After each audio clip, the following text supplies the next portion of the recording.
lanjut lagi Bang. Nih, Oke. Pertanyaan yang cukup membuat saya penasaran nih Bang ya. Iya. Abang dalam membangun Macandahan ini tuh pasti ada ongkos nih yang Ya. dikeluarkan ya. Itu dananya dari pengeluaran pribadi kah atau mungkin memang ada bantuan-bantuan dari pihak-pihak terdekat gitu? Oke, kalau untuk awal ya dana pribadi, terus kemudian ya sumbangan kawan-kawan. Berjalan beberapa tahun, baru ada beberapa pihak swasta yang mau ngasih sumbangan, yang mau beri bantuan dana. Udah kita terima aja gitu. Jadi kita nggak terlalu terikat, atau kita juga nggak terlalu yang mencari dana yang sedemikian itu gitu. Artinya ada yang mau ngasih ya udah kita terima sumbangannya gitu kan. Kalau misalnya nggak ada ya udah kita jalan-jalan aja sendiri gitu. Jadi prinsipnya sih kalau saya secara pribadi dan kemudian kawan-kawan, saya sudah jelaskan juga sama kawan-kawan, apapun yang kita buat jangan berharap, karena ini sifatnya gini ya, jadi sifatnya pergerakan sosial gitu. Jadi apapun yang kita bikin pergerakan sosial itu jangan terlalu berharap di situ bisa menghidupi, menghasilkan menghasilkan materi itu tidak gitu. Jadi emang harus dari awal harus benar-benar disadari dulu gitu ya, bergiat semacam ini nih ya niatin aja sedekah gitu. Jadi ya sedekah itu kan kita tahu macam-macam lah ya. Nggak cuma hanya berupa harta gitu kan. Nah, salah satunya yang begini nih ya sedekah bagian dari sedekah dari kita. Niatkan gitu aja kalau saya. Jadi pun jalan ke depan lebih enak gitu loh. Lebih enak dalam artian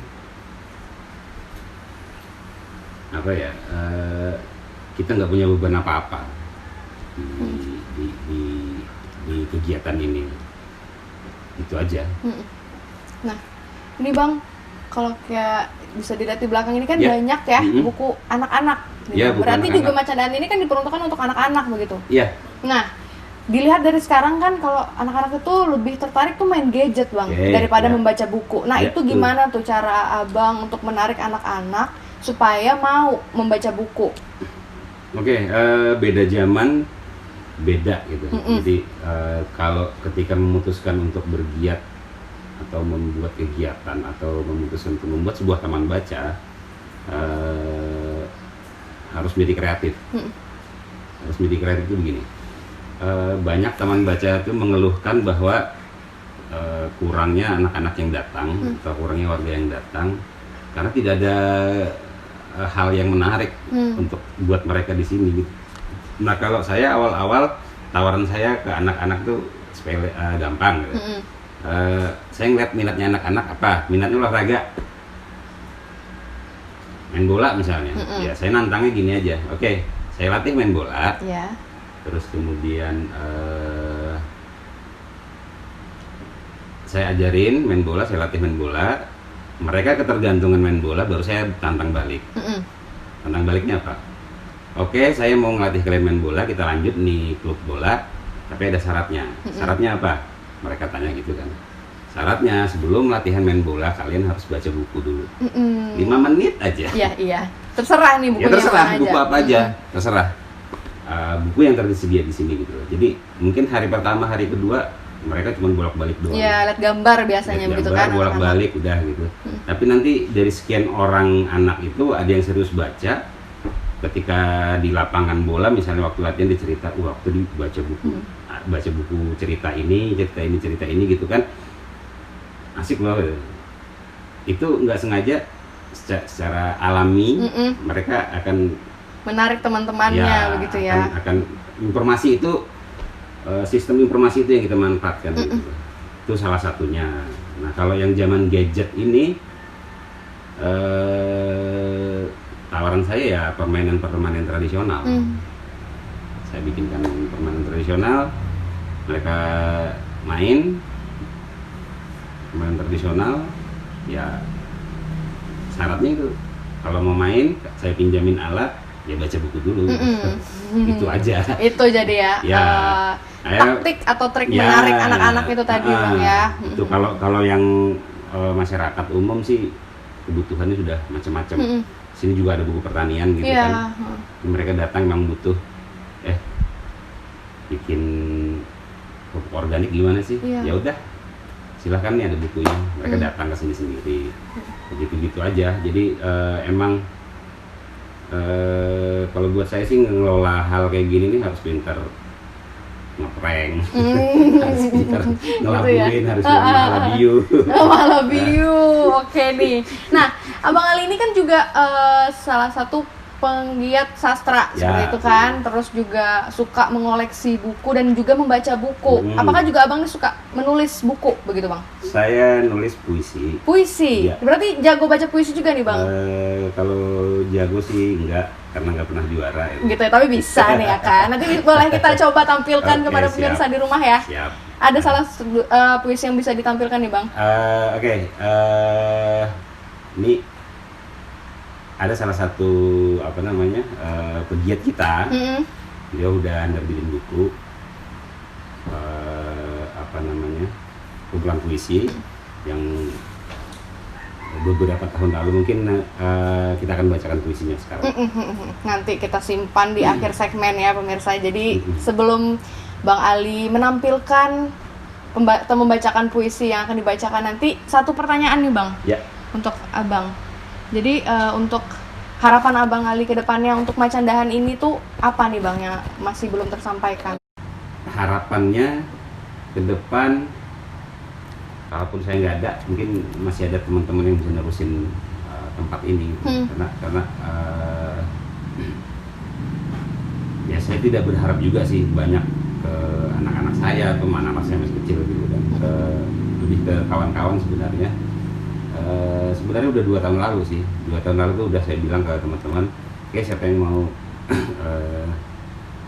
menjadi pengelola di taman baca ini, kita siapin, kita ajarin, kita didik selama 1 tahun gitu. Nanti mereka akan yang ganti kepengurusan mengelola. Saya mungkin akan lebih ke bantu di pembinaan saja.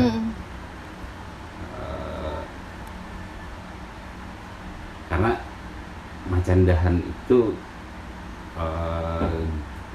grand design-nya itu adalah eko dan edu wisata.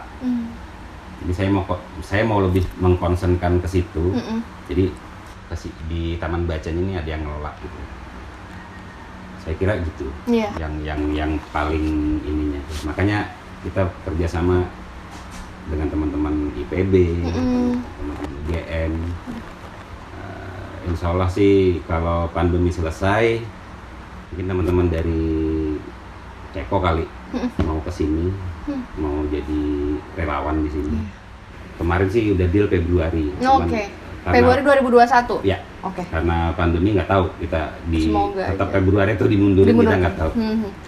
Kalau begitu semoga harapan yang Abang inginkan untuk kedepannya segera tercapai Bang, dan thank you banget nih sudah menyambut saya dan tim dari iNews untuk ngobrol-ngobrol bersama Abang Ali, dan kita akan menyaksikan nih ya persembahan satu buah puisi dari Abang Ali. Jadi untuk pemirsa, terima kasih sudah menyaksikan Anak Negeri episode kali ini, dan jangan lupa buat pemirsa di rumah tetap untuk membaca buku Bang ya, karena buku adalah sumber ilmu begitu. Nah itu tadi kisah inspiratif yang saya dapatkan dari Abang Ali. Semoga juga bisa menginspirasi buat pemirsa di rumah. Terima kasih telah menyaksikan. Sampai jumpa di Anak Negeri episode selanjutnya. Anak Negeri Kaltim untuk Indonesia. Silakan Bang. Kalau Aku Mudik Nanti, karya Halis Agniswari. Kalau aku mudik nanti, jangan menangis, karena selimut putih itu tak akan pernah jadi sapu tanganmu. Kalau aku mudik nanti, rumah kita tak akan dipenuhi harum melati, Bunga segar yang mereka kirimkan tak akan sempat kau tanam di pekarangan.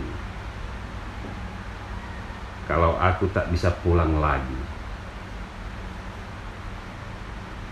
ku harap kau akan tetap bisa tertawa, menemani anak-anak kita bergurau dengan gaharu, bercanda dengan cendana.